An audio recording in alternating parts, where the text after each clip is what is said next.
Em nome de Jesus, amém.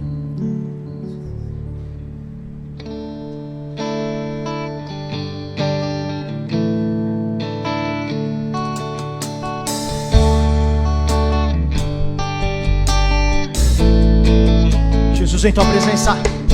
Jesus em tua presença, reunimos-nos aqui, contemplamos tua face e rendemos-nos a ti, pois um dia a tua morte trouxe vida a todos nós e nos deu completo acesso ao coração. Jesus em tua presença. Pai. Jesus em tua presença, reunimos-nos aqui, contemplamos tua face e rendemos-nos a ti, pois um dia a tua morte trouxe vida a todos nós e nos deu completo acesso ao coração do Pai. O véu que separava já não separa mais. A luz que outrora apagada agora brilha e cada dia brilha mais. Só pra te adorar e fazer teu nome grande e te dar o louvor que é devido. Estamos nós aqui. Jesus em tua presença. Jesus em tua presença, reunimos-nos aqui, contemplamos tua face e rendemos-nos a ti, pois um dia a tua morte trouxe vida a todos nós e nos deu completo acesso ao coração. E o véu? Do Pai. O véu que separava já não separa mais. A luz que outrora apagada agora brilha e cada dia brilha mais. Só pra te adorar e fazer teu nome grande e te dar o louvor que é devido. Estamos nós aqui. Só pra te adorar. Só pra te adorar e fazer teu nome grande e te dar o louvor que é devido. Estamos nós aqui. Estamos nós aqui. Estamos nós aqui. Irmãos, nós vamos ouvir o testemunho do Carlos nessa manhã.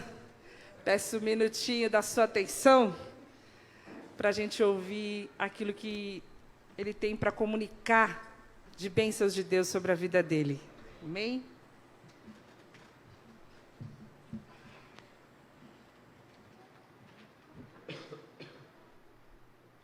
Boa noite. Boa noite. Bom dia. Graça e paz. Deixa eu de arrumar isso aqui. Não. Prefiro assim. Bom, pretendo ser rápido, direto e objetivo naquilo que Deus colocou no meu coração essa manhã, Todos bem sabem que eu estou numa batalha aí desde o dia 6 de dezembro, com um infarto que eu tive, e o último dia 8, fui novamente internado devido a complicações de hemorragia, enfim. Mas o que eu aprendi e o que eu estou trazendo para vocês não é bem um testemunho. Evidente, é um testemunho da graça e da bondade de Deus. Mas o que realmente aconteceu comigo nesses últimos meses, nesse último mês, foi algo assim, o que até a Elise colocou numa das nossas mensagens, foi estupendo. Por quê? Porque nesses dias Deus me usou de uma forma assim tremenda. E eu me senti extremamente honrado por estar sendo usado por Deus em momentos assim de muita fragilidade do meu corpo, mas espiritualmente o Espírito Santo estava comigo. E me dava assim uma força assim tremenda, porque eu sabia que nesses dias ia acontecer alguma coisa assim estupenda. Primeiramente, eu quero agradecer a oportunidade que os meus pastores me deram de estar aqui hoje conversando com vocês, de estar passando isso para vocês. Agradeço imensamente toda a equipe de médicos, de enfermeiros que me socorreram de uma forma assim muito rápida, porque senão eu não estaria hoje aqui. Foi grave o que aconteceu, enfim. Eu realmente não estaria aqui se não fosse um socorro absolutamente rápido. Quero agradecer também ao Edson, que me deu assim uma força terrível, dando um suporte em casa. A uma amiga minha que há muitos anos que eu não via, Cíntia Capra. E a uma conhecida que eu conheço há 13 anos e que a gente só se via nos final de ano. E era oi, oi, oi e mais nada. No dia 6, quando eu tive o infarto, essa pessoa se revelou assim de uma forma assim estupenda na minha vida.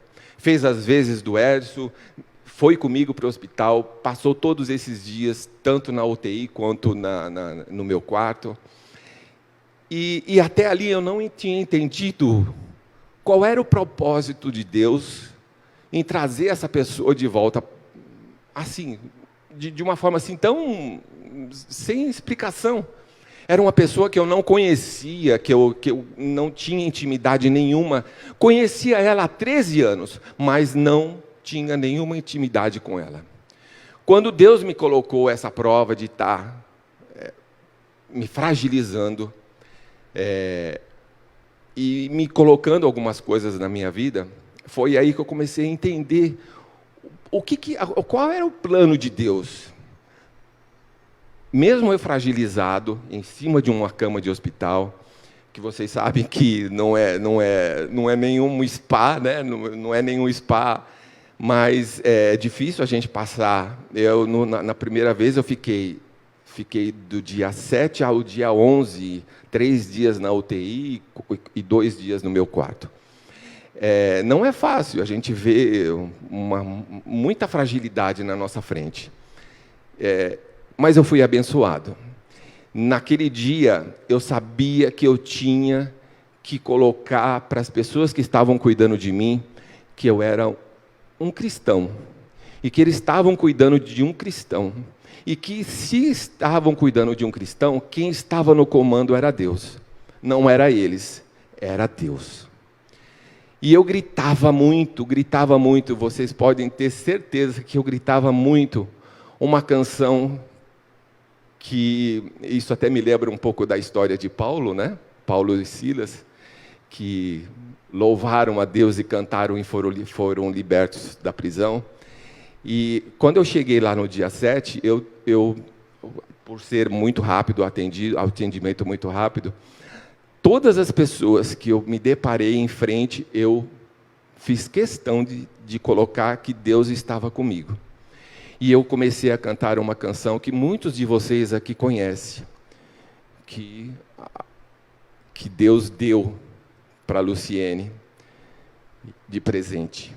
E eu cantei muito essa canção. Todos os dias eu cantava essa canção.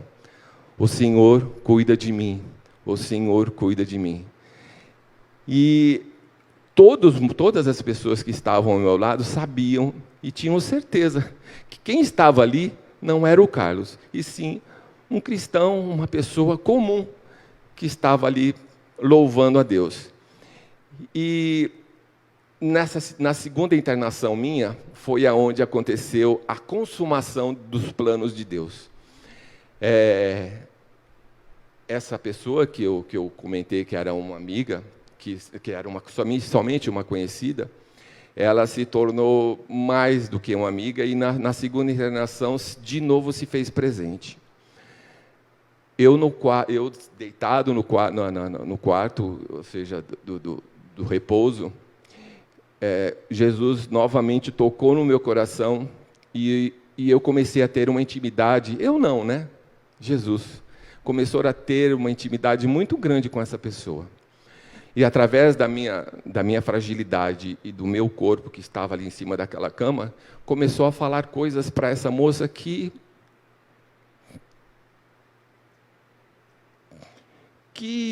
de uma certa forma estava trazendo ela de volta. É uma pessoa que precisava muito de Deus, que tinha se afastado de Deus de uma forma assim, de bobeira, né? A vida, o carnal, né, fez com que ela se afastasse de Deus. E naquele momento ali, eu deitado na cama, eu comecei a falar, a profetizar na vida dela. E ela simplesmente chegou para mim e falou assim: eu quero novamente deixar Jesus entrar na minha vida. Quando ela falou isso, eu percebi o quanto Deus tinha me usado, tanto da primeira vez, quando eu fiquei internado, quanto da segunda vez. Foi naquele momento que eu percebi a glória de Deus na minha vida e na vida dela. Conclusão de tudo isso: Jesus faz e tem os seus planos de uma forma que ninguém de nós aqui tem consciência do que Ele é capaz e de que forma que Ele vai agir.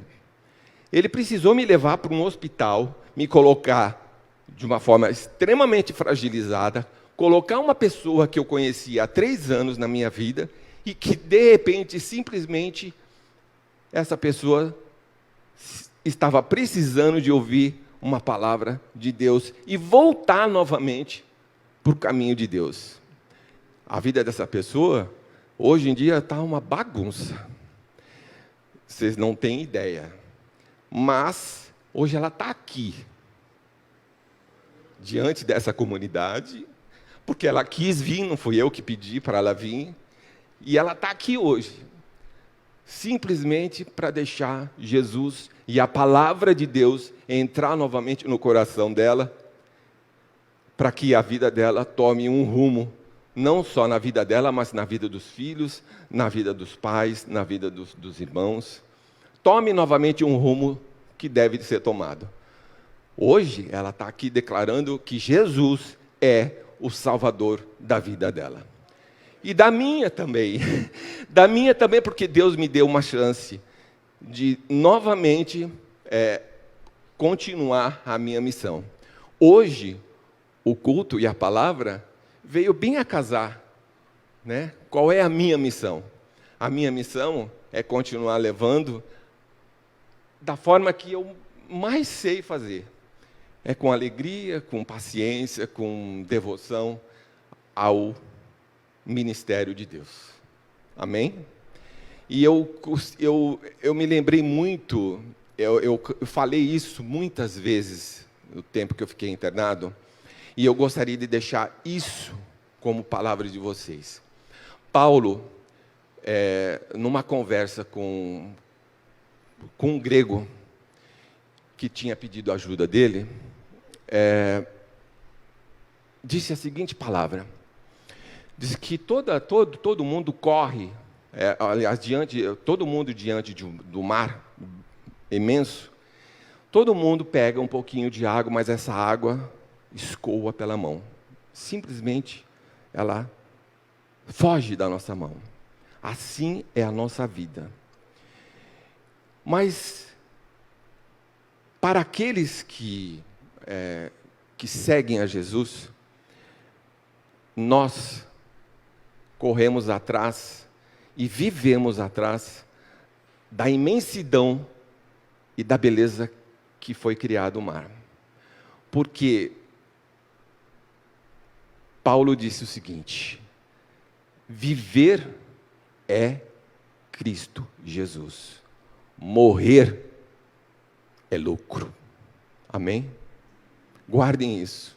Viver é Jesus, morrer é lucro para nós cristãos. Amém? Era só isso.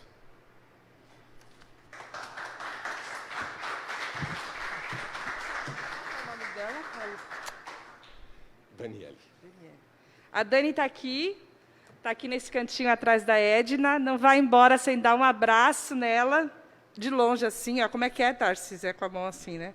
O abraço, isso aqui é um abraço, tá, gente? É um novo abraço, é um novo normal. Mas dê bem-vinda, porque ela é muito bem-vinda à família. Deus te abençoe, nós estamos aqui para te servir, para te amar, para caminhar junto com você. Tá bom? Deus nos abençoe, nos qualifique, nos capacite para ser uma bênção também na sua vida. Tá bom, Dani? Vamos orar, irmãos? Desculpa.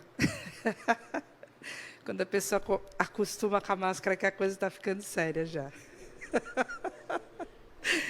Senhor, nós te agradecemos por aquilo que o Senhor está fazendo e por aquilo que o Senhor vai fazer.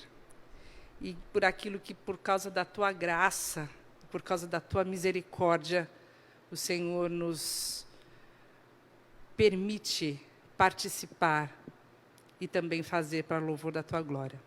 Nós pedimos que o Senhor possa abrir as nossas mentes, o nosso coração, que todo o nosso pensamento seja trazido cativo até a tua presença. O Senhor possa nos ajudar com as dispersões naturais, para que a tua palavra seja como uma semente no nosso coração nessa manhã, e que o teu Espírito Santo possa comunicar a verdade ao coração de cada um.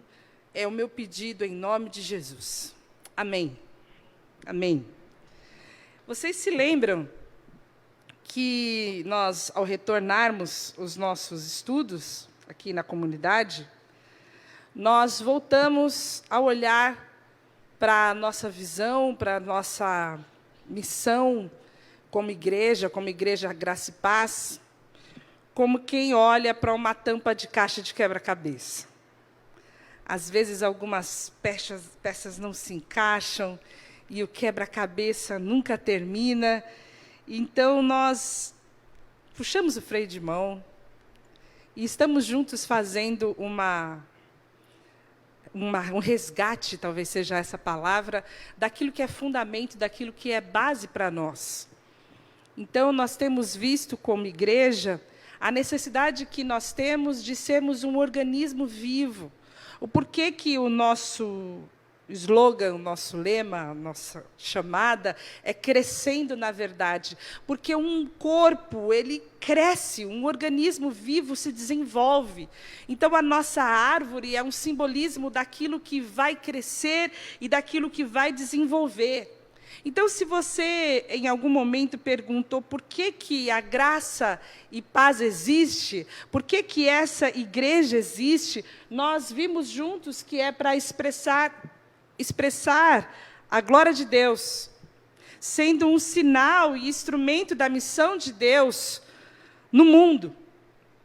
Nós vivemos, nós existimos para expressar a glória de Deus e ser um sinal e instrumento da missão de Deus no mundo, participando da grande comissão, que está lá em Mateus 28, pregando o Evangelho, fazendo discípulos de Jesus, batizando essas pessoas, ensinando esses irmãos a guardar os ensinos de Jesus. Então, nós recebemos uma visão, e assim você pode passar, que nós queremos ser uma igreja que expressa a glória de Deus através da vida em comunidade. vivendo o amor em verdade, adorando, servindo ao Senhor e uns aos outros, proclamando o evangelho do reino e crescendo no conhecimento de Deus segundo a imagem de Cristo. E você vai se lembrar, então, de que nós criamos uma imagem que define aquilo que embasa, aquilo que é a visão de Deus para o crescimento e desenvolvimento da nossa comunidade. Então, nós entendemos que nós vamos crescer expressando a glória de Deus em adoração, em comunhão, em santificação e em serviço. E pode ser que chegou dezembro, Natal, no Novo, você falou, esqueceram de falar de missão. Será que deixaram para lá? E que ninguém vai falar disso? Mas, na verdade, esse é o nosso assunto no começo desse ano, e talvez por um pouco mais de tempo. Nós queremos conversar e trazer um entendimento para a nossa comunidade da missão que cabe a cada um de nós, da missão que a nossa comunidade, e principalmente que a Igreja de Jesus está inserida dentro do reino de Deus. E nós entendemos que a igreja precisa experimentar esse crescimento natural porque é bíblico. A base que nós temos disso é de João 15. E João 15, 5 e 6 fala o seguinte: eu sou a videira, vocês são os ramos. Se alguém permanecer em mim e eu nele, esse dá muito fruto, pois sem mim vocês não podem fazer coisa alguma. Se alguém não permanecer em mim, será como um ramo que é jogado fora e seca. Tais ramos são apanhados, lançados no fogo e queimados. O texto bíblico fala que se nós estivermos nele, nós daremos muito fruto. E é esse o nosso compromisso, então, de frutificar, o nosso compromisso de crescer, o nosso compromisso de estar em Cristo, de não estar desligado de Cristo. E nós entendemos que a igreja de Jesus deve ser uma igreja missional. Você já ouviu essa expressão, uma igreja missional? Alguém já ouviu isso? É uma expressão relativamente nova, apesar de não ser nenhum modismo.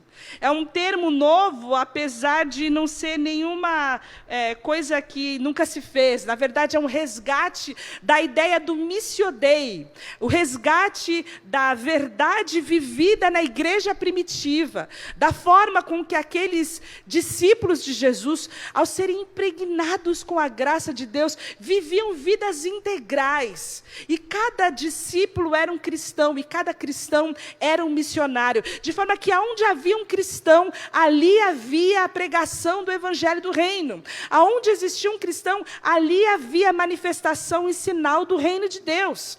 E é esse resgate que nós precisamos fazer enquanto igreja, entender que nós somos uma igreja missional. Esse conceito diz o seguinte, que a igreja, então, é definida como uma comunidade que está numa busca constante de envolvimento com a missão de Deus no mundo.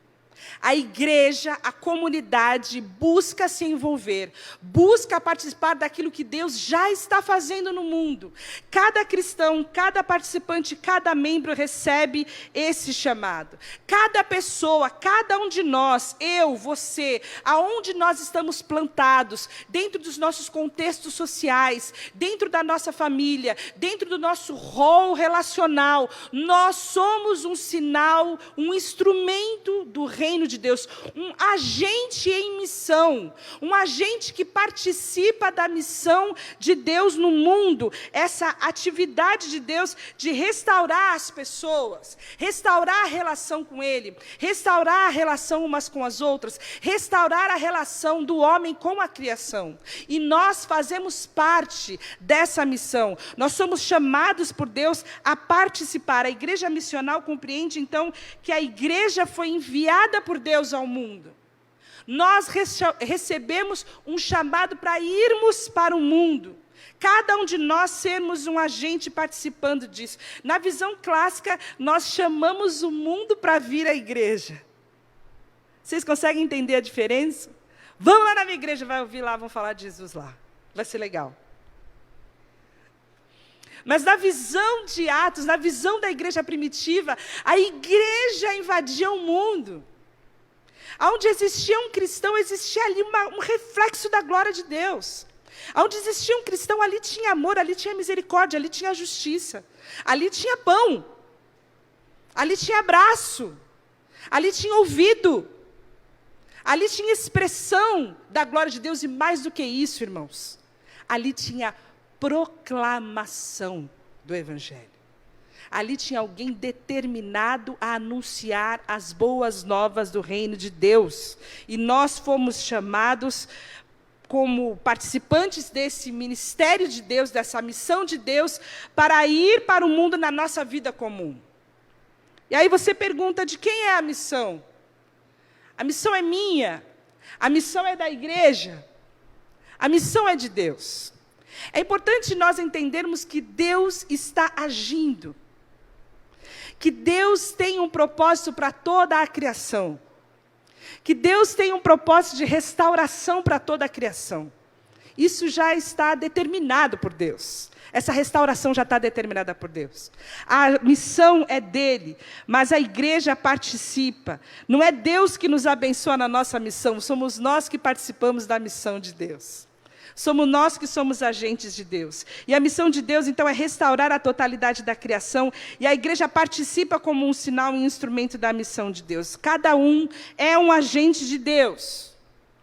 Eu e você, aonde nós estamos, significa que o que a gente faz aqui dentro desse ambiente não é o que é a igreja. Não compreende a totalidade do que é a igreja. O que a gente faz aqui é equipar cada um de nós para nós agirmos enquanto igreja nesse chamado de sermos um instrumento de Deus, além daqui. A festa começa além daqui. A missão começa quando a gente desce a escadaria. Vocês conseguem entender isso? A gente não compreende todos os ministérios, a gente não compreende a atuação da igreja, a gente não fecha a atuação da igreja da Graça e Paz nessas paredes, muito pelo contrário. Nós estamos reunidos aqui para receber de Deus a instrução, para sermos e vivermos a dimensão do reino de Deus onde nós estamos plantados, para ali nós darmos fruto para a glória de Deus. Essa visão é que deve existir em nós para que a gente possa compreender a missão de Deus, que é criação, queda, resgate e reconciliação. Nós precisamos entender esse propósito todo de Deus, que ao criar o mundo, fez toda a criação para que pudesse experimentar a dimensão absurda do relacionamento com Ele. Deus fez homem e mulher perfeitos para a comunhão.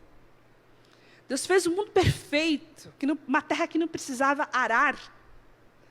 Era tudo absolutamente perfeito, para que ali houvesse comunhão, relacionamento, mas o pecado trouxe corrupção para o homem, trouxe corrupção para a criação. E essa corrupção não foi só individual, essa corrupção foi coletiva, porque Romanos 5 vai dizer que por causa de um pecado o pecado se estendeu a todos os homens, então todos pecaram.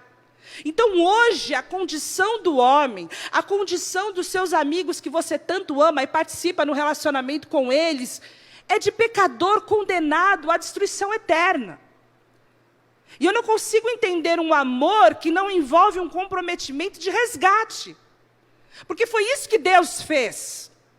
Ele, olhando a criação, ele envia Jesus. E Jesus, então, vem ao mundo para resgatar a humanidade. E ele faz isso morrendo na cruz. Ele vai até o final de todas as consequências, ele se entrega. E a cruz de Cristo, então, se torna suficiente para que o homem possa ser restaurado em sua relação com Deus.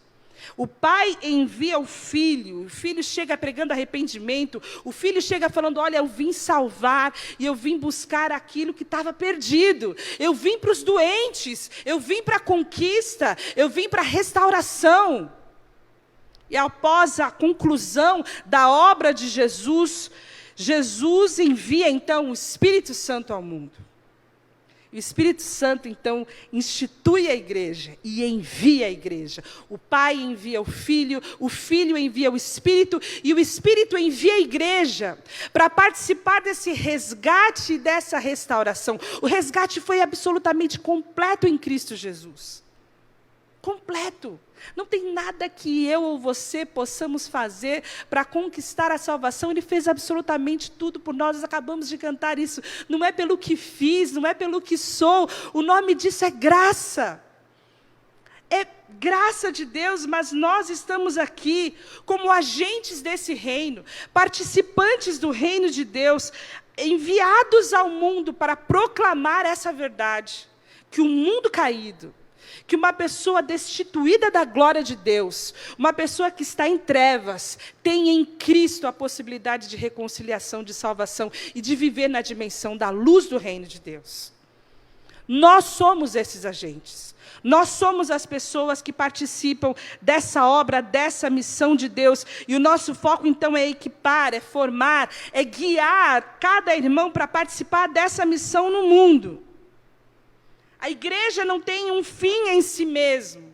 A gente conversava ali, agora, quando falávamos de ação social. A igreja não pode jogar e jorrar para dentro de si mesmo todas as virtudes, senão nós seremos águas paradas. Mas nós devemos ser canais onde flui a graça, a voz, a presença, e sermos esse sinal do reino de Deus onde nós estamos. Nós precisamos salgar, nós precisamos iluminar. E aí eu pergunto, qual então é a nossa maior dificuldade em vivermos como uma igreja missional? Já que eu acredito que isso não é nenhuma novidade para nenhum de nós que está aqui, certo? Por que nós não vivemos isso, então? Qual é a dificuldade que a gente tem? E a dificuldade que nós temos é o secularismo. A dificuldade que a gente tem é uma dubiedade, é uma vida dupla, é uma vida em cima do muro. É uma vida de quem não vive integralmente o reino de Deus.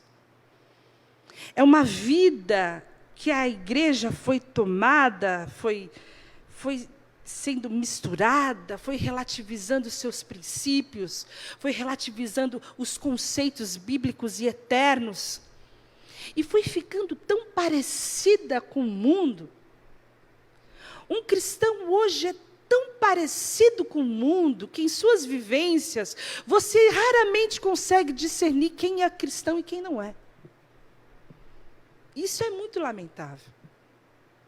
O secularismo invadiu a vida da gente de forma que, em algumas situações, uma pessoa tem a sua expressão de fé, a sua confissão de fé, nos cultos, nas reuniões dominicais, mas quando ela vai para a vida secular, quando ela opera no seu dia a dia, ela opera como um não cristão.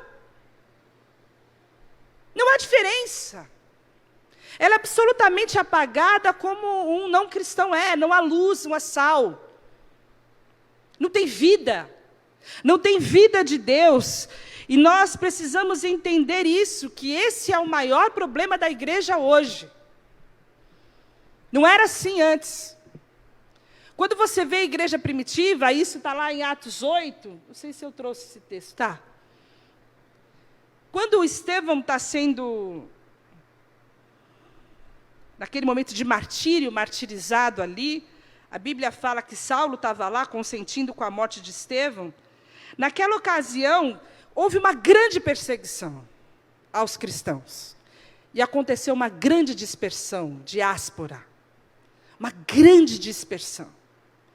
Os cristãos, então, que estavam ali todos relacionados, vivendo aquela dimensão do reino de Deus, aquele amor de Atos 2, onde pregava Pedro e 3.000 se convertiam, 5.000 se batizavam, era um movimento absurdo. Quando a gente chega aqui em Atos 8, tem uma grande dispersão. Sabe o que acontece no versículo 4? Quero que vocês leiam comigo. Os que haviam sido dispersos pregavam a palavra de Deus por onde quer que fosse. Existe uma constatação óbvia aqui, que todos os cristãos que foram dispersos, esses cristãos que pregavam o evangelho, não tinham distinção entre a vida cristã e a vida secular.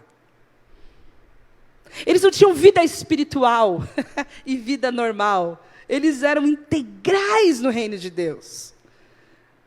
Eles estavam varrendo o chão e expressando o reino de Deus. Eles estavam vendendo peixe e expressando o reino de Deus. Eles estavam coletando os impostos e expressando o reino de Deus. Ou o que é que eles estivessem fazendo, o que eles estivessem fazendo, havia um sinal do reino de Deus ali e eles proclamavam o reino de Deus. Então, a missionalidade é um resgate a esse conceito da igreja primitiva, de vivermos uma vida integral, de sairmos de cima do muro e sermos 100% cristãos. 100% cristãos defendendo o evangelho onde quer que nós estejamos, seja em nossa família, seja nas redes sociais, seja com os nossos amigos, seja no campo de futebol, seja na praia, aonde quer que nós estejamos, nós somos cristãos integrais. Aí você fala, como assim integral? É que a nossa vida não pode ser mais despedaçada. A gente não pode ter várias capas, a gente não pode ter várias máscaras, a gente não pode se apresentar em cada lugar de um jeito diferente, a gente não pode mais ter fala diferente. Se a gente quer impactar o mundo, a gente tem que levar Jesus para o mundo. A minha vida pública deve ser cheia de Deus. Aonde eu me apresento, a pessoa deve saber que essa daí é uma cristã, como diz o Carlos aqui. Aonde quer que eu esteja, eu sou um cristão. E é essa falta de comprometimento com a verdade, essa falta de integralidade na nossa vida, que tem gerado uma dificuldade no crescimento. Essa falta de integralidade, de ser um cristão, de ter uma identidade como cristã, de viver nas dimensões do reino de Deus em todo o tempo, é isso que tem atrapalhado o crescimento da igreja. Existe um princípio bíblico, algo basilar, um valor que todo cristão carrega, é que todo cristão é um sacerdote. Você se lembra antes, quando a gente fala no Antigo Testamento, que nós não podíamos orar. O povo de Deus, o povo de Israel não podia orar, não podia chegar diante da presença de Deus. Era um homem só, o sumo sacerdote, com dia e hora marcada, que tinha que chegar santo, irrepreensível, para entrar nos santos dos santos e poder falar com Deus. E ai dele que não tivesse santo e irrepreensível. Eles tinham uns sininhos no pé, na barra da saia, e aquele sininho tinha que fazer barulho o tempo todo enquanto ele estava ali no santo dos santos. Porque se aquele sininho parasse de bater, era um sinal que aquele sumo sacerdote estava em pecado. Eles puxavam o sumo sacerdote de lá de dentro. Ninguém podia entrar na presença de Deus. Só uma pessoa que podia entrar para expiar o pecado de todo o povo. E agora, por causa da nova aliança, por causa do sangue de Jesus, que nos purifica de todo o pecado, não há nada que nos impeça de habitar e de viver integralmente na presença de Deus. E isso é um grande privilégio, meus irmãos. Um grande privilégio. E a palavra de Deus fala em 1 Pedro, pode passar, por favor. Vocês, porém, são geração eleita, sacerdócio real. Consegue entender agora? Todos nós podemos viver na presença de Deus, falar com Ele, sermos cheios da sua presença. Somos templo do Espírito Santo de Deus. Somos nação santa, povo exclusivo de Deus. Para quê? Para que nós somos povo de Deus? Para que nós somos sacerdotes reais? Apocalipse vai dizer que nós somos reis e sacerdotes para reinar em vida. Que vida é essa? Que reino é esse? O texto fala para anunciar as grandezas daquele que os chamou das trevas para a sua maravilhosa luz. Antes sequer vocês eram povo, mas agora são povo de Deus. Não haviam recebido misericórdia, mas agora receberam. E a gente vê isso de uma forma muito constante na vida da igreja.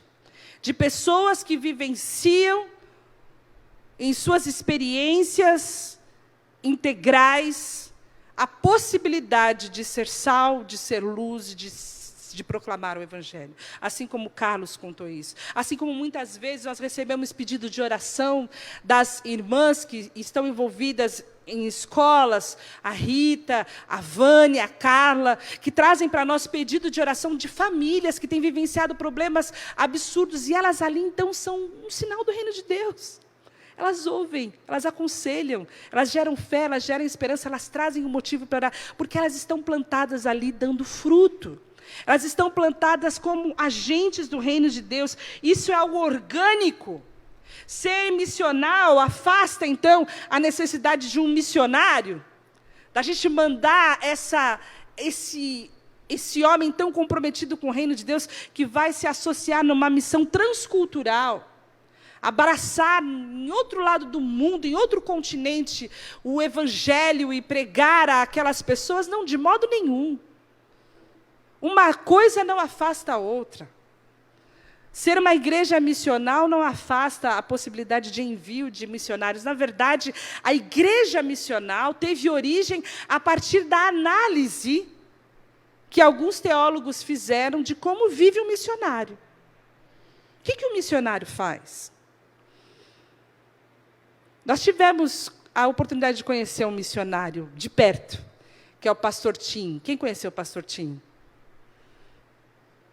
O que ele faz? O início do ministério dele era ele sentado com um livro aberto e um cafezinho no Starbucks. Ele ficava lá. E quem chegava ia ouvindo sobre o reino de Deus. E ele veio para o Brasil e fez a mesma coisa, e plantou a igreja, que é a nossa igreja irmã, Capela do Calvário. E aí Deus mandou ele para a China. E como é que faz na China que não pode falar de Deus? Ele saiu daqui preparado. Enquanto ele estava aqui em missão. E ele estava aqui e aprendeu jiu-jitsu.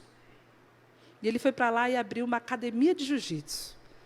E a mulher dele começou a ensinar alguns pães, uma culinária, uma doceria. E em cada relacionamento firmado ali, era uma oportunidade para proclamar o reino de Deus. Que movimento é esse que os missionários fazem? Eles se infiltram na sociedade. Eles acabam criando relacionamentos, tendo credibilidade e confiança nesses relacionamentos para proclamar o reino de Deus. E é isso que nós podemos fazer sem precisar ir para a China, irmãos. Vocês conseguem entender? Que ser missional é isso. É estar infiltrado como um agente no mundo, firmando relacionamentos, ganhando credibilidade das pessoas que nos cercam, para que elas queiram, elas desejem ter aquilo que a gente tem. A base é toda relacional. Vidas geram vidas. Alguém que está aqui, veio aqui porque recebeu um dia um panfleto.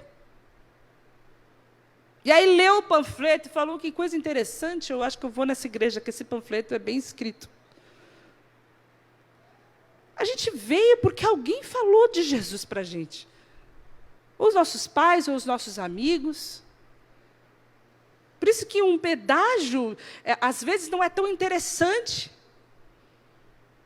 Porque não adianta eu fazer um pedágio, distribuir um monte de panfleto para pessoas num carro, e lá na minha vida, abre aspas, secular, eu não distingo em nada dos meus amigos que não são cristãos. Eu pratico as mesmas ou piores coisas do que ele. Eles não veem Jesus em mim. Eles não vão querer o Jesus que eu confesso ser o meu Senhor. Vocês conseguem entender isso? A base é relacional. E agora a gente tem, no Brasil, algo que nos distingue dos outros lugares do mundo. A gente tem algo aqui, que é a brasilidade, que faz parte da nossa cultura, que que a Europa não tem, que os Estados Unidos não têm. A gente tem pão de queijo, a gente tem cafezinho, aqui tudo acaba em pizza, a gente tem feijoada no sábado, a gente bate bola junto, a gente vai na praia, a gente anda na orla da praia. Nós somos absolutamente relacionais. Faz parte do brasileiro. A gente não precisa fazer esforço para ser relacional, para ter uma aglomeração como é natural e inevitável. A gente tem que trabalhar para que a gente não faça isso. E nós precisamos usar essas estratégias culturais para, dentro dos nossos contextos sociais, nós sermos um agente em missão para a glória de Deus. E aí, nós vamos falar um pouco mais sobre isso. Mas hoje eu quero te dar 2 formas para você trabalhar isso e orar por isso. Como nós podemos nos desenvolver enquanto igreja missional. A primeira delas é: a igreja missional, ela é evangelística. A igreja missional é uma igreja que fala do evangelho. Por isso que nós, quando colocamos missão, nós falamos que nós expressamos a glória de Deus, falando de Deus para outras pessoas. A gente precisa falar. E eu ouvi críticas muito construtivas, muito pertinentes, de muitas pessoas que eu considero muito, contra aquela expressão, pregue e, se necessário, use palavras. Porque nós precisamos pregar e as palavras são imprescindíveis. As palavras, em um determinado momento, serão inegociáveis. Porque o reino de Deus é uma boa nova a ser anunciada. O reino de Deus é algo que nós precisamos expressar, falar, pregar, proclamar, contar. Jesus passou 30 anos entre nós. Quando ele começou o ministério, ele começou como? Pregando, anunciando as boas novas do reino de Deus. E a gente, às vezes, quer se esquivar dessa responsabilidade, não é verdade? Às vezes, a gente quer se esquivar, a gente acha que a gente está fazendo além da pregação. A gente acha que se a gente der um pão, a gente acha que se a gente der uma atenção, essas coisas não são o Evangelho. Não são o Evangelho do reino. Essas são coisas que você pode fazer. O Evangelho do reino é sobre o que Deus fez por mim e que homem nenhum pode fazer. O Evangelho é sobre o que Deus fez, o que Deus faz e o que Deus ainda fará, o que Deus está fazendo. É sobre esse resgate. E os homens e as mulheres e a nossa cidade e os nossos amigos precisam saber disso. Eu fico imaginando o que é ser daquele eunuco, que isso está no mesmo capítulo de Atos 8, que estava lendo a Bíblia ali, de boa. Do outro lado, Filipe recebe a presença, recebe uma voz do anjo do Senhor que fala para ele, olha, vai para o sul. Você vai para uma estrada deserta e você vai descer de Jerusalém para Gaza. E ele foi. E no caminho ele encontrou esse eunuco etíope, um cara muito importante, um cara que ele era encarregado de todos os tesouros da rainha dos etíopes. O cara era o tesoureiro real. E o que o tesoureiro real, o eunuco, o etíope, que não era judeu, estava fazendo? Ele estava lendo. Estava lendo a Bíblia, estava lendo o livro do profeta Isaías. E aí, Filipe cola na carruagem, fala, você entende o que você lê? E aí ele começa a falar do Evangelho para ele. Está aqui o texto, depois você lê na sua casa. Filipe, começando com aquela passagem da Escritura, anunciou-lhe as boas novas. E eles estavam pela estrada, quando ele viu a água, ele falou, olha, eu posso ser batizado agora? Então, num percurso, ele consegue pregar o Evangelho de forma tão contundente que o Espírito Santo, como uma espada, traz a conversão, porque convence do pecado, da justiça, do juízo. Aquele homem, então, recebe, por meio da palavra, a fé, pela graça de Deus, e ele é salvo. Agora, pense se ele tivesse só dado uma volta de carruagem com ele, deixado para uma próxima oportunidade, pego o WhatsApp dele para marcar uma pizza, quem sabe, um dia. O reino de Deus tem pressa. O reino de Deus urge. O reino de Deus é para ontem, porque o amanhã nós não sabemos se ele estará aqui. Nós não podemos deixar para outra oportunidade. Todo dia deve ser uma oportunidade para a proclamação. Mas e a ação social? E a justiça social? E o amor? Essas são hastes, como se fossem hastes de um guarda-chuva. Assim como a proclamação não é o Evangelho, é parte dele. O amor, a justiça social, a misericórdia também são. Mas nada disso é o Evangelho, isso são só bases para o Evangelho. Você vai criar um relacionamento de amizade, de credibilidade, através dessas coisas que vão embasar a sua fala. Porque a minha conduta precede o meu discurso. Quem eu sou deve trazer confiabilidade para aquilo que eu estou falando. Então, esses são mecanismos, sim, que funcionam na proclamação, mas não são a proclamação, são desdobramentos. Nós precisamos falar, nós precisamos pregar o Evangelho, nós precisamos falar daquilo que Deus está fazendo. Mas também uma outra situação é que a igreja precisa ser encarnacional. E essa palavra encarnacional vem em contraponto à palavra atracional, que é o que a igreja clássica é, um culto show, num lugar lindo, tudo perfeito, Você cria um ambiente lindo, maravilhoso, onde as pessoas vão para lá para fazer o quê? Para consumir? Elas vão ser sugadas aqui para cima. O que atrai pessoas são pessoas. Não é um culto show que vai atrair pessoas, mas são vidas comprometidas com o reino de Deus. Nós vamos fazer tudo o que nós podemos de forma bastante competente, dar o nosso melhor para que o nome de Jesus seja glorificado aqui nas nossas reuniões, mas esse não é o fim da igreja. Essa não é a finalidade da igreja, ter um culto com uma palavra boa e um louvor muito legal. Não é isso, irmãos. Nós estamos jorrando de volta para dentro aquilo que nós deveríamos estar jorrando para fora. Nós precisamos encarnar como Jesus. Porque Jesus pregava em qualquer condição, debaixo de um calor. Está calor aqui, viu? Porque eu acho que esses ares não estão funcionando, não está chegando fresco nenhum aqui. Eu estou aqui, ó, assim. Mas Jesus pregava na praia, debaixo do sol quente, em cima de um barco. Jesus pregava em cima do monte. Hoje, se fosse hoje, falar, sério? O Uber não sobe lá no monte? Sério? Jesus está lá em cima, está de brincadeira. Tem Mac lá, não tem comida. Como é que nós vamos fazer para comer? Eu já estou com fome. Jesus vai pregar lá e eu vou fazer como para voltar para casa de noite, sem Uber, sem Mac, sem pizza, sem nada. Porque nós somos confortáveis demais. Nós queremos conforto demais. Pensem como Jesus pregava o Evangelho. Os ambientes em que Jesus pregava o Evangelho. E as pessoas queriam estar com Ele.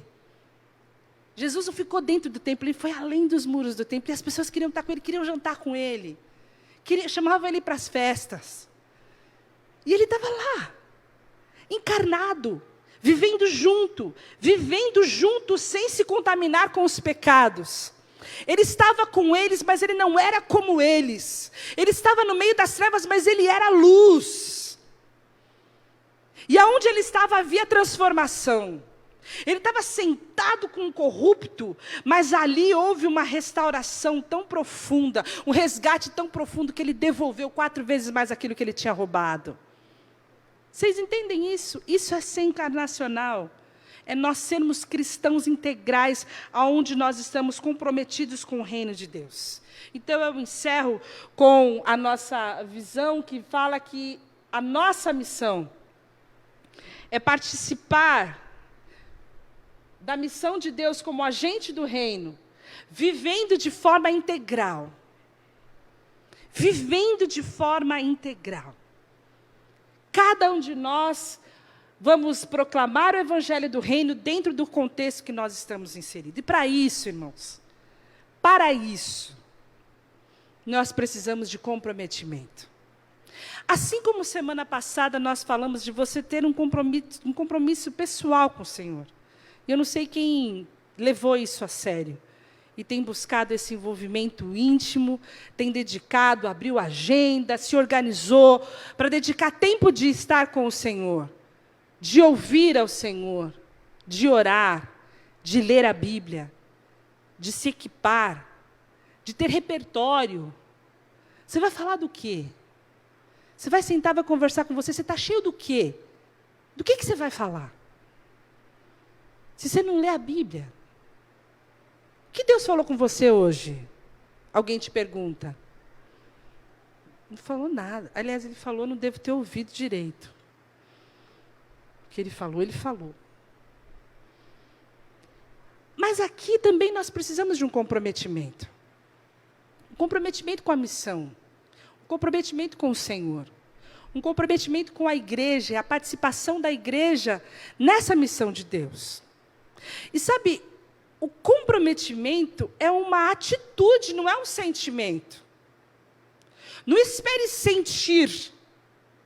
Você nunca vai sentir. É uma determinação de vontade. É uma organização da sua vida para que você seja comprometido. E um comprometimento envolve coisas negativas para que você atinja os seus objetivos, que é algo positivo. Em todas as áreas da nossa vida. Se você tem um objetivo financeiro, você vai ter algumas atitudes que aparentemente serão negativas para que você atinja o seu objetivo financeiro. Se você tem um objetivo de saúde, um objetivo estético, de emagrecimento, de melhora da sua postura física, do seu condicionamento físico, você vai ter que passar por várias outras atitudes com o seu corpo, se organizar, sua alimentação, seus horários de treino, para que você consiga os seus objetivos positivos. É atitude. E, às vezes, a gente é uma criança mimada que acha que pode entrar numa loja de brinquedos e pegar todos os brinquedos sem querer passar pelo caixa. E a gente se comporta assim no reino de Deus. O que vocês querem, irmãos? A gente quer uma igreja grande, uma igreja bonita, uma igreja cheia de pessoas de preferência bonitas e cheirosas, e jovens, e com dinheiro, e a gente quer um lugar legal, térreo. E qual é o seu compromisso para chegar nesses objetivos, que são todos maravilhosos? E podem vir pessoas feias e fedidas também, que a gente abraça, que a gente é bom nisso. Qual é o seu comprometimento com esses objetivos que você entende que a igreja precisa alcançar? Que são todos atracionais, tá? São todos para trazer conforto para a gente e a gente ter um fim na gente mesmo. Mas ok. Qual é o seu comprometimento? Qual é o seu comprometimento financeiro com a igreja local? Qual é o seu comprometimento em oração e busca? Qual é o seu comprometimento com proclamação? Ou você acha que abrindo um lugar bonito, térreo, tudo pintado de preto, com um telão lá na frente colorido, vai todo mundo entrar na igreja? É isso? Isso é ilusão. Isso é ilusão. O texto que eu li, eu devia ter trazido, porque eu não gravei completamente o versículo, depois eu mando para vocês. Se a gente não arar a terra, a gente não vai receber nenhum tipo de colheita. Qualquer outra coisa que não esteja envolvido, comprometimento em arar a terra é fantasia. E nós precisamos ter os nossos pés firmes na realidade daquilo que é a nossa missão no reino de Deus, para nós conquistarmos o crescimento, porque o crescimento é bíblico. E nós queremos isso para a glória de Deus. Mas isso exige de mim e de você comprometimento. E esse é o meu chamado para você, e vai ser o meu chamado para você sempre, porque é o chamado de Deus, do Espírito Santo para mim, que nós precisamos tempo de comprometimento, de largar a mão daquilo que é confortável para você, de se afundar um pouco mais nos seus afazeres, de organizar melhor a sua vida, para que você possa buscar as coisas que são do alto, para que você possa organizar as suas prioridades. As urgências sempre virão, mas se você tiver prioridade, o reino de Deus vai ser sempre em primeiro lugar na sua vida. E eu quero orar por isso, para que a gente possa avançar nesse nosso compromisso de sermos integrais, de recebermos as virtudes de Deus, a capacitação vinda do Espírito Santo, para onde nós estivermos plantados, haja proclamação e haja luz do reino de Deus ali, em nome de Jesus. Vamos orar? Senhor, nós te agradecemos pela Tua palavra, nós entendemos o quão distantes nós estamos daquilo que o Senhor tem proposto para nós, mas o nosso coração é desejoso, nosso coração é entregue, o nosso coração é um coração de gente que quer a Tua vontade. Por isso, ó Deus, eu peço que o Teu Espírito Santo nos leve, através do convencimento espiritual, a um comprometimento com o Senhor, um comprometimento com a Tua palavra, um comprometimento com a Tua igreja, um comprometimento com a Tua missão, um comprometimento com uma vida integral, com uma vida santa, com uma vida que expressa a Tua vontade, com uma vida que expressa os valores do Teu reino, com uma vida que expressa amor, justiça, misericórdia, uma luz no meio das trevas, ser sal para edificar, para salgar, para fazer diferença no mundo. E eu te peço, Senhor, que cada cristão, que cada irmão da Graça e Paz receba a capacitação e virtude do Espírito Santo para serem proclamadores da tua verdade, para serem pessoas que falam sobre a criação, sobre a queda, sobre o resgate, sobre a restauração, pessoas que amam a tua atuação, que amam a tua obra, que amam a tua verdade. E eu peço a Deus que o Senhor capacite a cada um de nós para juntos, proclamando, servindo uns aos outros, adorando ao Senhor, possamos expressar a tua glória, sermos um sinal da tua glória no mundo. É o meu pedido em nome de Jesus. Amém.